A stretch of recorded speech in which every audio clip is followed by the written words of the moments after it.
नमस्कार। स्वागत है आप सभी का द इकोनॉमिस्ट में। तो चलिए हमेशा की तरह आज के दिन की भी शुरुआत करते हैं द स्पीकिंग ट्री के आर्टिकल के साथ। आज बात कर रहे हैं no finality in life and death. जो जीवन का चक्र चलता है उसके बारे में बहुत ही अच्छे तरह से समझाया गया है कि किस तरीके की ज़िंदगी होती है और कैसे हम जो है ज़िंदगी में आगे बढ़ते रहते हैं, कैसे हमारी जो बॉडी है वो फिर बनती है फिर ख़त्म हो जाती है। तो इसके बारे में चर्चा की गई है। तो स्टार्टिंग में बात कर रहे हैं कि जब इंसान की मृत्यु होती है तब वो कहाँ जाता है, तो उसको हम कह देते हैं कि उसकी डेथ हो गई, मृत्यु हो गई। ओके, आगे बात कर रहे हैं, लेकिन हम कह तो देते हैं कि मृत्यु हो गई, उसकी डेथ हो गई, लेकिन होता यह है कि जो वो परमात्मा है जो हमारे शरीर में निवास कर रहे थे वो हमारे शरीर को वो छोड़ चुके हैं। जो ज्योति, जो ज्वाला उनके नाम की हमारे अंदर चल रही थी वो निकल गई। ओके, तो वो यहाँ पर एक्चुअल में ये हो रहा है और हमारी जो बॉडी है उसके अंदर जितने भी तरह की वाइब्रेशंस होती थी वो स्टॉप हो गई, रुक जाती हैं जब वो चले जाते हैं यहाँ से। और जब तक हमारा मन जो है पूरी तरह से सेटिस्फाइड नहीं होता है वो दोबारा से संसार में आता रहता है, दोबारा से शरीर जो है उसको धारण करता रहता है। तो इस तरह से प्रक्रिया चलती रहती है। जो साधु संत होते हैं वो उनका मन को इसी तरह से साधते हैं, जिसको हम कहते हैं कि साधना कर रहे हैं। तो उसको मतलब होता है कि मन को साध रहे हैं, तो तभी उससे बन जाता है। जो साध लेता है उसको बोल देते हैं हम कि साधु हो गया। तो इस तरीके से उनकी कोशिश होती है कि जो ये जन्म मरण का चक्कर है उससे बचा जाए। ओके, तो मन को सेटिस्फाइड रखना है, जिसकी जरूरत है वो चीज प्रदान करनी है, और लालच और क्रोध और हर एक तरह से जो यहाँ पर विकार है उनसे बचना है। जो लोग कभी इकट्ठे थे फिर दोबारा इकट्ठे होते हैं। ओके, कहने का मतलब कि किसी जन्म में इकट्ठे थे, काम कर रहे थे, फिर दोबारा इकट्ठे होते हैं जब तक मन सेटिस्फाइड नहीं होता। जो आपके अंदर जो इन्फाइनाइट है, मतलब इन्फाइनाइट वो परमात्मा है, वो असीम है। उस अंदर दो तरह की आवाजें आती हैं जिनका जो चैंट है लगातार चलता रहता है आपके अंदर। और जब वो दो तरह की जो यहाँ पर नाम होता है, महानाम जिसको बोला गया है, परमात्मा का नाम, वो चला जाता है, हम कह देते हैं कि उनकी डेथ हो गई है।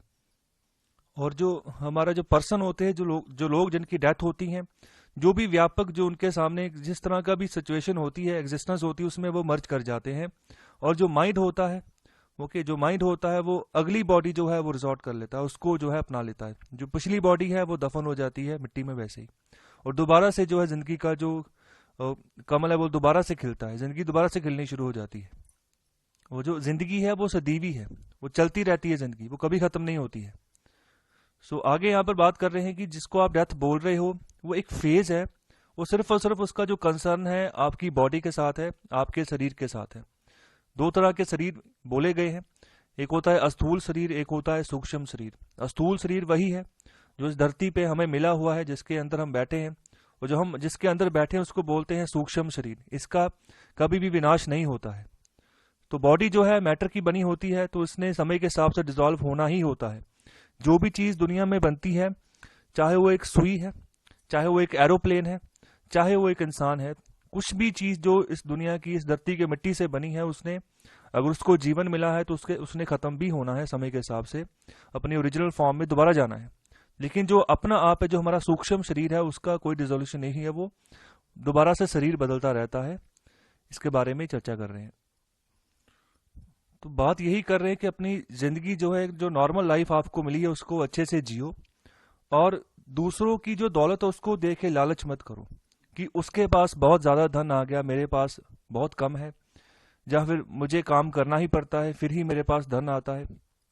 लेकिन कुछ लोग तो ऐसे हैं जिनको बैठे बिठाए मिल रहा है, वो खा रहे हैं। देखो, वो ये कर्म है। यही जो जिंदगी का फलसफा चलता जा रहा है, जो आप शरीर छोड़ते जा रहे हो, दोबारा नया शरीर धारण करते जा रहे हो। तो जिस भी शरीर पे आपने जिस जन्म में कर्म किए थे उसका फलस्वरूप आपको अगले जो है आपको मिल गया। मतलब जो आपने काम किया था उसका फल आपको मिल रहा है। ठीक है, कुछ जल्दी मिल जाते हैं, कुछ लेट मिलते हैं। जैसे हर एक वृक्ष का बीज जो होता है वो हर उसका जो उगने का जो समय होता है, समय काल अलग अलग होता है। कोई जल्दी फल देने शुरू कर देते हैं, कुछ बहुत देर बाद देते हैं। कुछ पेड़ ऐसे भी हैं जो 30 साल बाद जो है पूरी तरह से संपूर्ण तौर से वो फलते हैं और फल देना शुरू करते हैं। तो इसी तरीके का जीवन का भी यहाँ पर फलसफा होता है जो चलती रहती है, और शरीर जो है हम बदलते रहते हैं। तो दूसरे की दौलत ज़्यादा है तो इसके ऊपर हमें फोकस नहीं करना है, इस चक्कर से ही बाहर निकलना है, तो इसके ऊपर फोकस करना है। तो अपना नॉर्मल ज़िंदगी जीनी है, आगे बढ़ना है, परमात्मा को एंजॉय करना है, उनका नाम जपना है, मस्ती में रहना है। सो आगे यहाँ पर बात कर रहे हैं कि जो इंडिविजुअल्स लोग होते हैं उनकी कोई एग्जिस्टेंस नहीं है, क्योंकि जो ये नाशवान जो बॉडी है इसको छोड़ना ही छोड़ना है सबने, चाहे कोई अमीर है चाहे वो गरीब है। तो इंसान के हाथ में यहाँ पर कुछ नहीं है, ये सब कुछ जो है परमात्मा के हाथ में है। तो वो लोग जो इस शरीर को रखते हैं, होल्ड करते हैं, वो फिर वापस आ जाते हैं जब वो अपने शरीर को छोड़ते हैं। और जो रियलिटी होती है जब आप किसी बॉडी को इंडिविजुअल जो छोड़ता है, मर्ज हो जाता है, जो जीवन चल रहा है, जो अनाथ जीवन चल रहा है, जो कभी खत्म नहीं हो रहा, जिसका जो लाइफ फोर्स है, जो लाइफ साइकिल है लगातार चलती जा रही, तो उसमें अभेद हो जाता है वो। ओके, तो फिर बाद में जब नया जीवन मिलता है उसमें दोबारा एक नई बॉडी जो है धारण कर लेता है। तो जब भी कोई इंसान जन्म लेता है तो एक ना एक दिन उसने वो बॉडी छोड़नी ही छोड़नी है। सो होता क्या है, सिर्फ बॉडी में चेंजेस आती हैं, ट्रांसफॉर्मेशंस आती हैं जब सोल उसके अंदर लगातार एग्जिस्ट कर रही होती है। तो जन्म से लेके बुढ़ापे तक जो है काफ़ी सारी चेंजेस आती रहती हैं बॉडी में। तो यहाँ पर एग्जाम्पल के तौर पर जैसे हाइड्रोजन और ऑक्सीजन को कंबाइन कर दो तो वाटर बन जाता है, लेकिन फिर जो अलग अलग जो कंडीशंस होंगी उस हिसाब से अगर ऑक्सीजन और हाइड्रोजन को अलग अलग कर दो, फिर वो अपनी जो पहली कंडीशंस थी, जब पहली थी कंबाइन करने से पहले की, फिर वही कंडीशंस में आ जाएंगी। तो आखिर में यही बात कर रहे हैं कि हम दुख होता है हमें जब हमारे जो अगर पेरेंट होते हैं अगर उनकी मृत्यु होती है, क्योंकि हमारी उनके साथ अटैचमेंट होती है। सो यहाँ पर मृत्यु कुछ नहीं है, सिर्फ एक बदलाव हो रहा है, एक ट्रांसफॉर्मेशन हो रही है। तो इसको यहाँ पर समझने की ज़रूरत है कि इसका ओरिजिन क्या है, और जब आप इसकी जड़ों को पकड़ लोगे, इसके ओरिजिन को समझ लोगे, तब आपको पता चलेगा कि यहाँ पर जितनी भी ब्रांचेस हैं इसकी, ये कैसे काम कर रही है, कैसे ये लाइफ साइकिल डेवलप होता है, किस तरीके से काम करता है। तो ये सभी समझ धीरे धीरे होनी शुरू होती है। ज़िंदगी के पड़ाव आते हैं, जब ज़िंदगी आगे बढ़ती है धीरे धीरे डेवलप होती है इसके बारे में भी समझ, और जब अंतिम समय आता है तो तकरीबन जो है पता चल जाता है कि हम क्या कर रहे हैं, क्या जीवन था, और किस तरीके से हमने जीवन जिया है, और आगे क्या होगा। तो इसका भी झलक जो है आपके सामने आनी शुरू हो जाती है। तो ये जीवन है, जो कर्म किए होते हैं उसी के फल हमारे सामने होते हैं, जो अभी कर रहे हैं उसके आगे आने वाले समय में होंगे। तो यही था पूरा आर्टिकल। आई होप आपको आर्टिकल समझ आया है। तो ऐसे आर्टिकल्स बहुत ज़रूरी हैं। अगर आपने कोई एग्ज़ाम क्रैक करना है वो भी ज़रूरी है, ठीक है, लेकिन ज़िंदगी को समझना उससे भी ज़्यादा ज़रूरी है। तो इस आर्टिकल में हम चर्चा करने जा रहे हैं डिफेंस ऑर्डर जो अभी हाल ही में मिनिस्ट्री ऑफ डिफेंस ने दिया है हिंदुस्तान एरोनॉटिक्स लिमिटेड को। तो उसके बारे में बात कर रहे हैं कि जो अभी का डिफेंस ऑर्डर आया है उससे जो हमारी लोकल कैपेसिटी है किसी भी डिफेंस इक्विपमेंट की प्रोडक्शन करने की, वो बढ़ेगी। और साथ ही साथ हमें ये भी ध्यान रखना है कि जो इंडिजीनियस कंटेंट हम इसमें रखेंगे उसमें ट्रांसपेरेंसी हो, पता लगे कि क्या हमने कितना जो है इंडिजीनियस बना हुआ कंटेंट उसमें शामिल किया है।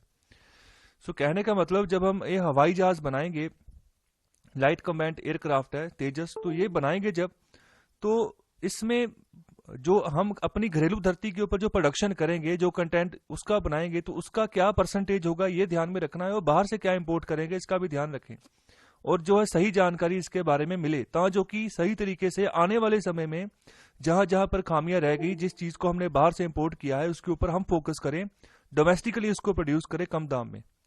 तो गवर्नमेंट ने अभी एक ऑर्डर जो है क्लियर कर दिया है। 83 लाइट कम्बैट एयरक्राफ्ट है, वो अभी उसका ऑर्डर दे दिया कि उनकी मैन्युफैक्चरिंग स्टार्ट कर दो, हम आपसे खरीदेंगे। सो हिंदुस्तान एरोनॉटिक्स लिमिटेड, तो इसको ये ऑर्डर मिला है। तो अभी ये जो इसकी कीमत है इस ऑर्डर की वो है 48,000 करोड़ रुपीस। तो यहाँ पर जो इंडिजीनियस कंटेंट जो सपोज किया गया है स्टार्टिंग में कि 50% रखा जाएगा, और जो 60% होगा ये भी सपोज किया गया है जब एयरक्राफ्ट डिलीवर किया जाएगा। ओके, तो स्टार्टिंग में 50%, जब डिलीवरी का स्टेज आएगा 60% तक इसकी जो है कोशिश की जाएगी कि इंडिजीनियस मतलब अपनी होम अपने घर पे ही बना हुआ जो प्रोडक्शन होगी उसी को इस्तेमाल करेंगे 60% तक।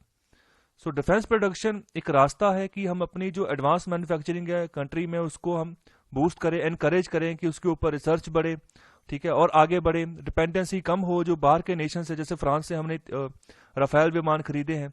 तो इस तरीके से जो बाहर की कंट्रीज हैं उनके ऊपर डिपेंडेंसी हमारी कम हो, खुद से हम चीज बनाएं और आगे बढ़े। और जो प्रेजेंट ऑर्डर भारत सरकार ने किया है, तो इसी रिस्पेक्ट में जो आने वाले समय में जो हमारा आत्मनिर्भर भारत की हम बात कर रहे हैं, तो उसी के तहत सेल्फ रिलायंट प्रोडक्शन बढ़ेगी और फायदा होगा भारत की इकोनॉमी को ही, नौकरियां मिलेंगी लोगों को, आगे बढ़ेंगे। ठीक है, तो और रिसर्च में भी जो है आने वाले समय में फायदा हो सकता है। और आगे बात कर रहे हैं कि अगर चीजें इतनी आसान हो, तो आपके हिसाब से जो टोटल वैल्यू है, अगर हम कोई भी लाइट कॉम्बैट एयरक्राफ्ट बनाते हैं जैसे तेजस MK1A है, तो पूरी की पूरी कॉस्ट इसकी क्या हो सकती है? तो क्या जो है कोई गैस कर सकता है? तो इसके बारे में बात कर रहे हैं। तो ये एक ट्रिक होती है जिसके बारे में एक पता लगाना होता है कि लोकल प्रोडक्शन जो है कितने पैमाने पर बड़ी है।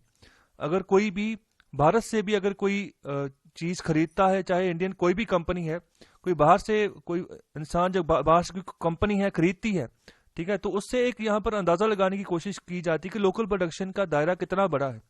ओके, तो इसमें यहाँ पर जो इंपोर्ट कंटेंट होता है उसको हम हटाकर बात करते हैं, जो इंडिजीनियसली हमने प्रोडक्शन की है उसकी यहाँ पर क्या डिमांड है बाहर में, तो उसके बारे में यहाँ पर बात बोलेगी। तो उस हिसाब से प्रोडक्शन का दायरा बढ़ता है। और तेजस विमान की अगर बात करें तो काफी पुरानी रिसर्च है भारत की इसके ऊपर, काफी समय से काम चल रहा है, लेकिन कभी भी ये अच्छे से डेवलप नहीं हो पाया और बहुत समय लगा इसको अच्छे से डेवलप करने के लिए। ओके, तो यहाँ पर बहुत सारी खामियां रहती थी, जब भी ट्रायल इसका आता था कुछ ना कुछ फेलियर्स इसमें रह जाते थे। तो आगे एग्जाम्पल लेकर समझा रहे हैं कि सपोज करें कोई भी इंडियन कंपनी है जिसने जितने भी बढ़िया से जो इलेक्ट्रॉनिक सब असेंबलीज हैं, ठीक है, वो बाहर से इंपोर्ट की हैं, जैसे इजराइल से इंपोर्ट कर ली, फ्रांस या US से इंपोर्ट कर ली, और सबको इकट्ठा करके सप्लाई कर दिया हिंदुस्तान एरोनॉटिक्स लिमिटेड को। और अभी जो है वो असेंबली करेंगे और कहेंगे कि हमने जो तेजस बनाया है वो जो है मेड इन इंडिया है। ओके, सिर्फ असेंबली वहां पर कर दी और हम कह देंगे कि वो मेड इन इंडिया है। तो इस चक्कर में हमारी जो डोमेस्टिक इंडस्ट्री है उसको सही मायने में क्या गेन हुआ है? एक्चुअल में तो हम मेड इन इंडिया उसको कहते हैं जो पूरी तरह से मेड इन इंडिया हो। अगर कोई भी प्रोडक्ट हम भारत में बना रहे हैं तो उसकी जितने भी प्रोडक्ट्स, उसकी जितनी भी सब असेंबलीज है, जितने भी पार्ट्स बने हैं वो भारत में ही मैन्युफैक्चर हुए हैं, तब हम उसमें एक टैग लगाते हैं मेड इन इंडिया। तो यहाँ पर हम अगर तेजस फाइटर को बना रहे हैं, बाहर से उसके इक्विपमेंट्स को इंपोर्ट कर रहे हैं, तो कितने मतलब हिसाब तक हम कह सकते हैं कि हमारी डोमेस्टिक इंडस्ट्री को कोई फायदा हो रहा है? तो पॉइंट ये नहीं है कि हमने कोई निरंकुश डिफेंस सेक्टर जो है उसको क्रिएट करना है। कहने का मतलब है कि इंडिया को बाहर से प्रोक्योरमेंट करनी चाहिए, जहां पर जो भी चीज हमें बेस्ट मिलती है, सही दाम पर कोई भी चीज हमें यहां पर इंपोर्ट करने के लिए मिलती है, कॉस्ट इफेक्टिव है, तो वो हमें करनी चाहिए। लेकिन इस चीज की क्लैरिटी रखनी चाहिए कि कितना एक्सटेंट जो है हम यहाँ पर फॉरेन कंटेंट जो है यूज कर रहे हैं, और बाद में हम कह रहे हैं कि इंडिजीनियसली हम जो है आउटपुट निकाल रहे हैं, मेड इन इंडिया बनाया है। तो इसमें ये चीज की क्लैरिटी आप जरूर दो कि आपने इतना परसेंट जो है, अगर एक तेजस विमान बनाया है तो इतना परसेंट इसमें जो है बाहर का जो मटेरियल लगा हुआ है और इतना परसेंट जो है डोमेस्टिकली प्रोड्यूस किया हुआ है। ओके, क्योंकि लोग यही समझेंगे, अगर आपने मेड इन इंडिया लगा दिया तो कहेंगे कि पूरी तरह से मेड इन इंडिया है। तो इसमें आप क्लैरिटी जरूर दो, क्योंकि जो अगर क्लैरिटी होगी तभी अच्छे से रिसर्च वर्क आगे जो है बढ़ पाएगा, और इम्प्रूवमेंट जो है तभी जो है अचीव कर सकेंगे, तभी मेजर कर सकेंगे कि कितनी इंप्रूवमेंट हमने की है पिछले समय के हिसाब से। अब तक जो हमारी रिसर्च फील्ड्स हैं वहां पर भी काफी पैसा सरकार का जाता है, तो तभी रिसर्च हो पाती है। तो वहां पर हम कितने दम तक जो है आगे बढ़ पाए हैं, तभी हमें अच्छी तरह से पता चलेगा, तभी पॉपुलेशन को पता चलेगा।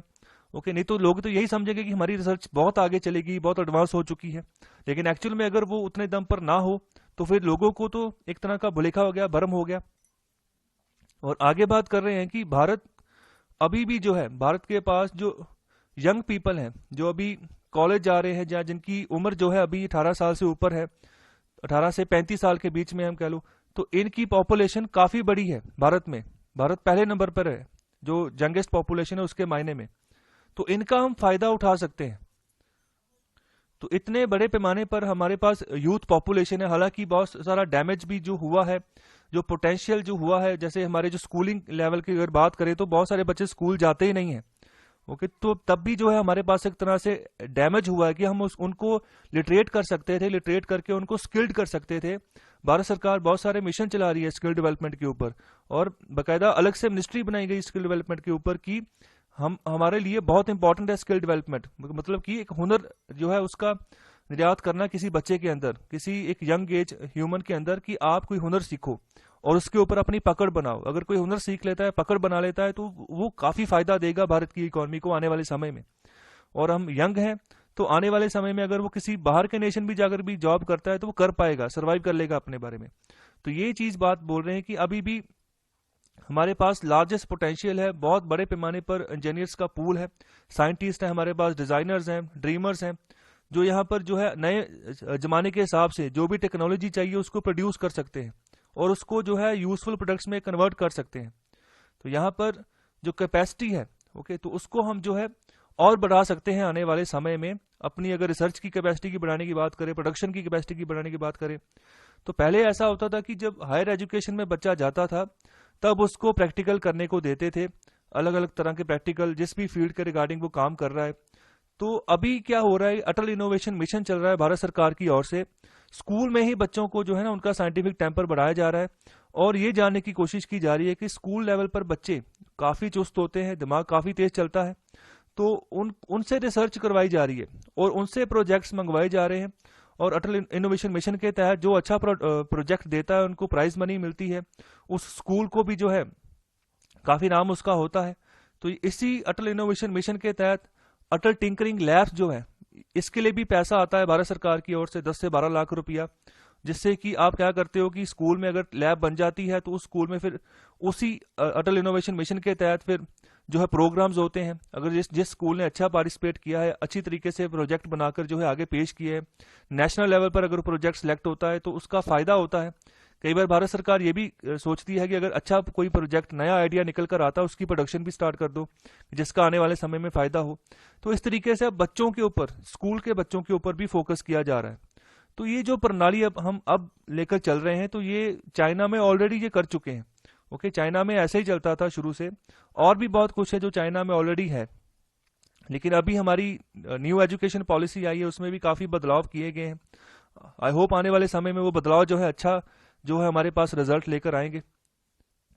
और आर्टिकल के आखिर में बात कर रहे हैं कि भारत को इसीलिए चाहिए कि अपने जो एफर्ट्स हैं उनको स्टेप अप करें on the lines of America's DARPA. So America की एक एजेंसी है जिसका नाम है defence advanced research projects agency. So ये एडवांस रिसर्च करती है, जो भी प्रोजेक्ट्स इनके पास आते हैं, तो ये मूनशॉट जो प्रोजेक्ट्स होते हैं उनके ऊपर फंडिंग करती है, फंडिंग करने का काम करती है कि जो बहुत जरूरी प्रोजेक्ट्स हैं उनके ऊपर, और एक अच्छा जो है स्टार्टअप इकोसिस्टम ये डेवलप करते हैं और इनोवेशन जो है उसमें भी डेवलपमेंट करते हैं, और बाकी का जो अराउंड द वर्ल्ड जो रिसर्च एंड डेवलपमेंट होती है वहां से भी बेस्ट उठाते हैं और उनको जो है यहाँ पर यूज करते हैं और अच्छे से डेवलपमेंट करते हैं अपनी रिसर्च में और अच्छा प्रोडक्ट बनाकर पेश करते हैं दुनिया के सामने। तभी इनके जो प्रोडक्ट बनते हैं लोगों का विश्वास भी रहता है और बहुत सारी कंट्रीज इनसे खरीदती भी हैं डिफेंस प्रोडक्ट। तो सऊदी अरेबिया एक ऐसा कंट्री जो अमेरिका से काफी हथियार खरीदता है। तो जो LCA है, लाइट कॉम्बैट एयरक्राफ्ट है, जैसे तेजस की बात कर रहे हैं, तो उनको भी अभी सिर्फ स्टार्ट हुआ है। ओके, अभी हमने कोई खास काम नहीं किया है इस क्षेत्र में, तो इसीलिए हमें राफेल जैसे विमान बाहर से मंगवाने पड़ते हैं। और भी बहुत तरह के विमान है जो हम बाहर से मंगवाते हैं, जैसे MiG-29 जो सीरीज है इसकी बात करें, रशिया से इनको मंगवाते हैं। रशिया ऑलरेडी उनको चला चुका होता है, फिर वो चलाने के बाद सेकेंड हैंड हमारे पास आते हैं और जब यहाँ पर आते हैं तो यहाँ पर भी कुछ ही साल टिक पाते हैं। और आप न्यूज में देखते होंगे कि बहुत सारे विमान जो है क्रैश हो जाते हैं।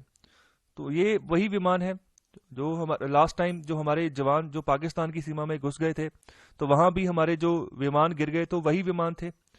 तो हमें अच्छे विमान चाहिए। अभी पाकिस्तान के पास अच्छी क्वालिटी के विमान है भारत के कंपैरिजन में, तो उसको विमान दिए हैं चाइना ने, ओके, और अमेरिका ने, F-16 और F-17। तो ये दोनों जो है अलग अलग तरह के विमान, इनकी टेक्नोलॉजी है। चाइना और USA जो है सपोर्ट करता है पाकिस्तान को, भारत को रशिया सपोर्ट करता है, लेकिन अभी रशिया के विमान बहुत पुराने हो चुके हैं, तो इसलिए एडवांस वर्जन चाहिए था, तो भारत ने राफेल खरीदा है। और राफेल भी इतनी जल्दी नहीं आया है। अगर भारत कोई भी चीज बाहर से मंगवाता है ना बड़े पैमाने पर, तो उसको 5 से 7 साल का समय लग जाता है इंपोर्ट करते करते। ओके, तो ये प्रोसेस है, प्रोसेस के थ्रू ये डिले हो जाता है। ओके, तो इतना डिले करने से अच्छा है कि हम अपनी रिसर्च के ऊपर फोकस करें और अच्छी चीज जो है बाहर लेकर आए। तो पॉइंट यही है कि अभी बहुत डीपली हमें जो है जो खोदना है और जो है अच्छी चीज बाहर निकालनी है। तो यही था पूरा आर्टिकल। आई होप आपको आर्टिकल अच्छा लगा है। तो इस आर्टिकल में हम चर्चा करने जा रहे हैं adverse effects of vaccine, B rational. तो कहने का मतलब पूरे वर्ल्ड में वैक्सीनेशन ड्राइव शुरू हो चुकी है। तो बहुत सारे देशों में ऐसा हुआ कि वैक्सीन के साइड इफेक्ट्स भी देखने को मिले, एडवर्स इफेक्ट्स देखने को मिले। तो अभी हम भारत की बात कर रहे हैं। तो भारत में अभी 2 दिन हो चुके हैं वैक्सीनेशन ड्राइव को स्टार्ट हुए। तो अभी के लिए 2,24,300 लोगों से ज्यादा लोगों को जो है वैक्सीनेट कर दिया गया है, और उसमें से 447 ऐसे केसेस निकल कर आए जहां पर एडवर्स इफेक्ट हुआ है कोविड वैक्सीन का, और उनमें से 3 लोग हैं जिनको यहां पर हॉस्पिटलाइजेशन जिनकी की गई, जिनको हॉस्पिटल में भर्ती करवाया गया है। और अगर बात करें जो नंबर निकल कर आए हैं एडवर्स रिएक्शंस के, वो इतने चिंताजनक नहीं है। तो वो सिर्फ और सिर्फ 0.19% के आसपास निकल कर आते हैं जितने अपने टोटल पर्सन वैक्सीनेट किए उनके हिसाब से। और ये एक अच्छा स्टार्ट हमारे सामने निकल कर आ रहा है और अच्छी तरीके से हम आगे बढ़ रहे हैं। सो ओवरऑल कहने का मतलब है कि एडवर्स इफेक्ट जो है वैक्सीन के इतने ज्यादा नहीं है, और एक अच्छा स्टार्ट हो चुका है, और आने वाले समय में ज्यादा से ज्यादा जो पॉपुलेशन है उनको वैक्सीनेट जो है किया जा सकता है। और आगे बात कर रहे हैं कि कोई भी वैक्सीन का निर्माण होता है ना, तो वो कोई ना कोई एडवर्स इफेक्ट अपने देती ही देती है। तो इस हिसाब से अगर बात करें कोविड-19 की जो वैक्सीन बनाई गई है, तो ये तो बहुत ही कम समय काल में इसकी डेवलपमेंट की गई है। अगर कंपैरिजन करें जो और वैक्सीन हैं जो किसी और बीमारियों के लिए हम यूज करते हैं, तो उस हिसाब से तो इसको बहुत कम समय में इसको तैयार किया गया है। तो हो सकता है कि थोड़े बहुत जो है इसके एडवर्स इफेक्ट जो है वो निकले। और अभी जो इनका जो शेयर निकल कर आ रहा है एडवर्स रिएक्शन का, ओके, तो अभी इतना बड़ा नहीं है। तो उस हिसाब से कभी के लिए हमें यहाँ पर सवाल नहीं उठाने चाहिए कि यहाँ पर इसके एडवर्स रिएक्शंस जो है काफी निकल कर आ रहे हैं, क्योंकि ये जो वैक्सीन का यूज है ये यहाँ पर इम्यूनिटी बढ़ाएगा। इसका जो मेन काम यही है कि इम्यूनिटी बिल्डिंग करनी है कोविड-19 के खिलाफ, और अभी इसकी बहुत जरूरत है। और अगर ये इम्यूनिटी बढ़ाता है, अगर किसी को कोविड आने वाले फ्यूचर में होता भी है या फिर उसके लक्षण पाए भी जाते हैं, तो वो खत्म हो जाएगा जिसको जो है वैक्सीनेशन मिली हुई है। और आगे बात कर रहे हैं कि ये भी इंपॉर्टेंट है कि आप डाटा को कलेक्ट करो। जिस तरह की भी एडवर्स रिएक्शंस की नेचर आपके सामने आ रही है पूरे वर्ल्ड में, और उसका क्या यहाँ पर गुण निकल कर आ रहे हैं, क्या लोग जो है एक्सपीरियंस कर रहे हैं जिनको वैक्सीनेशन मिल चुकी है। तो इससे आने वाले समय में जो है नए तरह के पैटर्न जो है वो रिवील होंगे, नई इंफॉर्मेशन सामने आएगी, और वो जो वैक्सीनेशन है, जो वैक्सीन डिलीवरी है, उसको और इंप्रूव करेगी और इफेक्टिवनेस लाएगी उसमें, और आने वाले समय में फायदा मिलेगा। तो यहाँ पर ऑथर ये बात नहीं कर रहे हैं कि आप जो है उसके बारे में डाटा ही कलेक्ट ना करो, आप डाटा कलेक्ट करो, यूज करो, आने वाले समय में वो फायदा देगा ही देगा। तो यहाँ पर बात कर रहे हैं नॉर्वे की, वहां पर जो है 29% ऐसे हैं जिनकी उम्र 75 ईयर्स से ज्यादा थी, जिनकी डेथ हो गई जब उन्होंने फर्स्ट शॉट लिया प्रेविसर वैक्सीन। ये भी कोविड-19 की वैक्सीन है, तो इसका पहला शॉट लेते ही उनकी डेथ होगी जिनकी उम्र 75 ईयर्स से ज्यादा थी। ओके, तो यहाँ पर जो नॉर्वेन जो अथॉरिटीज है, तो उनको यहाँ पर जो है लोग कह रहे हैं कि यहाँ पर काफी कुछ गड़बड़ हुई। ओके, तो यहाँ पर जो फ्राइल पेशेंट्स हैं, तो उनके लिए एडवाइजरी जो है यहाँ पर दी गई है कि कौन कौन से पेशेंट्स हैं जिनके ऊपर यहाँ पर फोकस करके आप लगाओ टीका। ओके, जैसे इन्होंने 75 ईयर्स के ऊपर की एज तक भी इन्होंने टीका लगा दिया है। ओके, तो यहाँ पर भारत में भी 50 साल की उम्र से ज्यादा लोगों को जो है टीका लगेगा। तो यहाँ पर कुछ लोगों को एडवर्स इफेक्ट है, लेकिन नॉर्वे जैसी कंट्रीज यहाँ पर ऑलरेडी जो है जब कोविड-19 आया था, ये पूरा का पूरा जो रीजन है यूरोप का, तो यहाँ पर बहुत एडवर्स इम्पैक्ट था कोविड-19 का। बहुत ज्यादा लोग मरे थे, ज्यादातर बुजुर्ग ही थे जिनकी डेथ हुई थी। तो यहाँ पर एडवाइजरी जारी की गई है नॉर्वे अथॉरिटीज के द्वारा कि जो फ्राइल पेशेंट्स हैं, मतलब जो पहले से ही दुर्लभ है, जिनको और कोई बीमारी लगी हुई है और जिनकी सेहत भी अच्छी नहीं है, और उनको जो है आप हटाएं, उनको इस कैटेगरी में अभी ना रखें वैक्सीनेशन ड्राइव के लिए। जो यहाँ पर वैक्सीन को अभी जो है एबल नहीं है कि उसको जो है उसका जो इफेक्ट है उसको सहेड़ सके, तो अब उनको जो आप अवॉइड करो, और पेशेंट्स जो है जो दुरुस्त हैं आप उनको वैक्सीन जो है प्रोवाइड करें।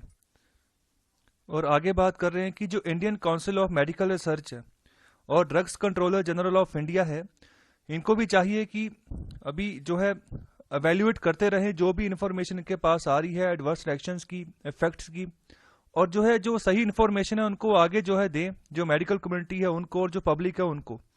और सही इंफॉर्मेशन का पास होना बहुत जरूरी है, और टाइमली मैनर में समय समय पर जैसे भी लगे तो इन दोनों ऑर्गेनाइजेशंस को आगे आकर जो है इंफॉर्मेशन प्रोवाइड करते रहना है, ताकि कि आने वाले समय में गवर्नमेंट इस चीज को इंश्योर कर सके कि जो इन्फॉर्मेशन है वो सही तरीके से जा रही है और कोई भी यहाँ पर जो अफवाह है ओके वो जो है ना फैल सके। उसको काउंटर करने के लिए सही इन्फॉर्मेशन सही टाइम पर जो है लगातार जो है टाइमली मैनर पे सरकार को यहाँ पर प्रोवाइड करते रहना होगा, तो इससे बहुत फायदा होगा और अच्छे से जो है वैक्सीनेशन ड्राइव जो है सक्सेसफुल हो सकता है आने वाले समय में। अगर इसकी अफवाहें फैल गई तो लोग हो सकता है डर जाएं, लोग ये कह दें कि हम वैक्सीन नहीं यहाँ पर करवाना चाहते, तो उससे इकॉनमी को नुकसान ही होगा, फायदा नहीं होगा। एक अगर भारत सरकार पैसा खर्चा करती है ओके तो यहाँ पर वो पैसा खर्चे करने का भी कोई फायदा नहीं होगा ओके, तो फिर तो यही होगा। वैसे भारत सरकार तो यही कह रही है कि अभी जो पहले फेज की जो यहाँ पर वैक्सीन होगी उसका खर्चा भारत सरकार का होगा, आने वाले समय में क्या होगा इसके बारे में अभी कोई क्लैरिटी नहीं है। तो इंडिया की जो वैक्सीनेशन प्रोग्राम है बहुत अच्छे तरीके से ये शुरू हुआ है। तो यहाँ पर जो पॉपुलेशन साइज है हमारा काफ़ी बड़ा है, तो हमें यहाँ पर ज़रूरत है कि हम मोमेंटम बना के चलें, उसको मेंटेन करके चलें। तो हेल्थ मिनिस्ट्री भी यहाँ पर बहुत बढ़िया काम कर रही है। तो यहाँ पर जो भी क्वेश्चंस आते हैं ऑन द जो फ्रिक्वेंटली आस्क्ड क्वेश्चंस होते हैं ऑन द वैक्सीन ओके, तो उनके लिए भी यहाँ पर सही जवाबदेही उनकी दे रही है। तो फॉर एग्जांपल जैसे पॉसिबल आफ्टर इफेक्ट्स क्या हो सकते हैं इसके बारे में भी जानकारी हेल्थ मिनिस्ट्री दे रही है, और इन्फॉर्मेशन और एक्चुअल एक्सपीरियंस क्या है उसके बारे में भी बता रही है। तो बहुत सारे एक पूरा टैब खुलता है फ्रिक्वेंटली आस्क्ड क्वेश्चंस का, उसमें बहुत सारे क्वेश्चंस होते हैं जो आप पूछना चाहते हो तो पहले से ही उनको यहाँ पर फिल करके उनके आंसर्स दिए होते हैं। तो बहुत बढ़िया बात है, एक अच्छे तरीके से इन्फॉर्मेशन जो है फैल जाती है, एक पॉजिटिव माइंड जो है वो सेटअप हो जाता है किसी भी ड्राइव के बारे में। तो अच्छी बात है, भारत अच्छी तरह से आगे बढ़ रहा है और आगे आने वाले समय में भी इसी तरह से आगे बढ़े, इकॉनमी दुरुस्त हो, इकॉनमी दोबारा से रिवाइवल हो पूरी तरीके से। जो जो सेक्टर्स अभी तक नहीं खुल पाए हैं कोविड-19 के चलते तो वो खुले, अब दोबारा से एम्प्लॉयमेंट जनरेट हो, लोग काम पर जाएं, लोगों को जॉब मिले। अभी के जो समय काल चल रहा है बहुत बड़े पैमाने पर जो है लोग अनएम्प्लॉयड हो चुके हैं ओके। तो यहाँ पर भगवान करें आने वाले समय में अच्छा हो, ये साल अच्छा निकले और अच्छी तरीके से लोग जिंदगी जिए, अपनी जिंदगी के ऊपर फोकस करें ना कि किसी के पैसे के ऊपर, जैसे हमने स्टार्टिंग में सीखा द स्पीकिंग ट्री के आर्टिकल के साथ। तो जिंदगी बहुत बढ़िया तरीके से आगे चलेगी। खुश रहे। अगर आपको आर्टिकल्स अच्छे लगे हैं तो कृपया लाइक शेयर और सब्सक्राइब जरूर करें। बहुत बहुत शुक्रिया।